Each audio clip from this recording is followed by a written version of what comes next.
Pirates do, pirates do, pirates do for me and you. The night my mum and dad went out, I said, we won't be babysat. They said, you must not crump and pout. We're going out, and that is that. We've planned a quite exciting night. At first we'll dine by candlelight, then watch a most instructive show in which we'll learn how flowers grow. You have to promise to behave. Then from the hall there came a pitter thump. We know you'll both be brave. Say hello to your babysitter. His hair was grey, his face was scarred, right leg a peg, left hand a hook. He grinned a grin and said, my card. It read, Long John McRon, ship's cook. My mum and dad said, time to run. Mr. McRon is going to feed you. Long John said, mateys, you have fun, and we will call you if we need you, which we will not. So off they zoomed.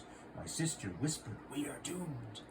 My parents had not been gone long when someone knocked upon the door, and two cracked voices raised in song were joined by several voices more. The door was opened, in they came, a pirate crew, they were not tame.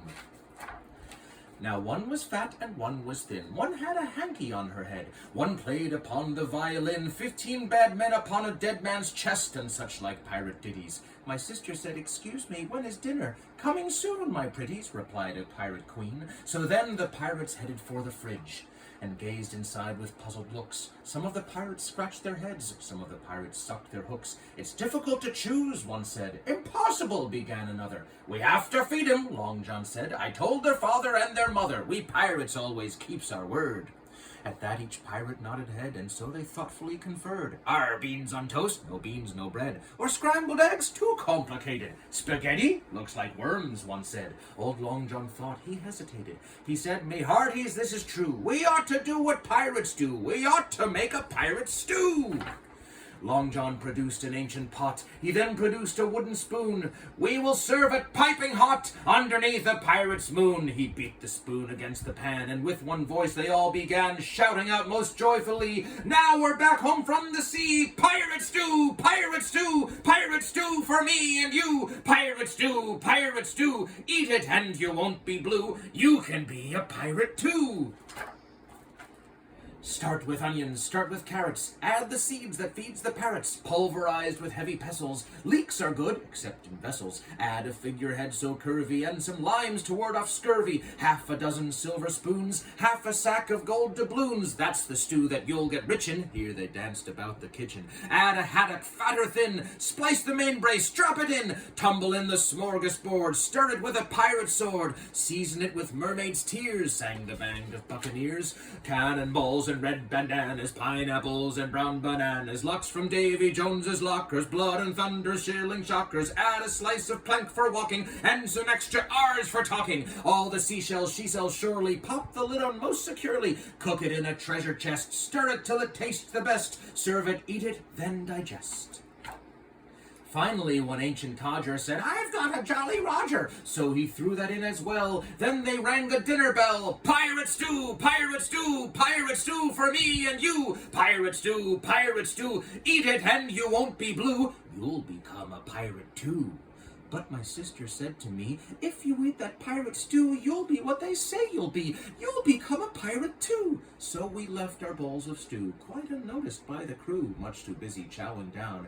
Now, they cried, we'll go to town.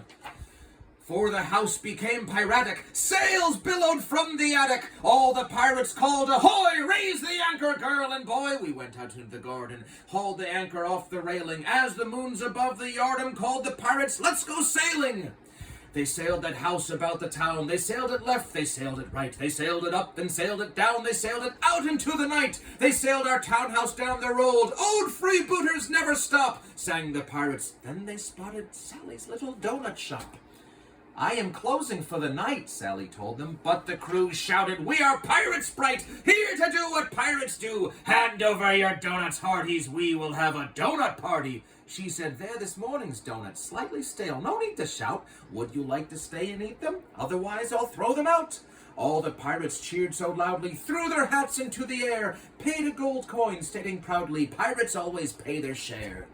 Donuts jammy, donuts creamy, donuts chocolate, donuts pale, donuts yummy, donuts dreamy, donuts only slightly stale. Me and sister gobbled up a lot of donuts for our supper.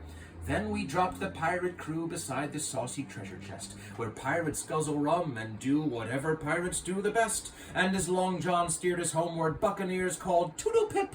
Soon we anchored in our garden, in our house, our home, our ship. Parents tiptoed in and found us sitting on the kitchen tiles. We were terrified they'd ground us. Not this time. They were all smiles. Long John told us that, as kids go, you're the cream of any crop. Then they spied 2 dinner bowls, untouched upon the countertop. My mum said, gosh, that smells like stew, and we are both still peckish here. We told them, no, they aren't for you, they're more or less a souvenir. What luck, cried Mom. Oh, good, said Dad. A late-night snack is what we need. Our meal tonight was very bad. Let's snack, said Dad. Said Mom, let's feed. We yelled, that's what you must not do. Too late. As one they spooned and scoffed. Yum, yum, they said, it's scrumptious stew. Now hoist the pirate flag aloft! And that is why, since then, we've had a pirate mom and pirate dad.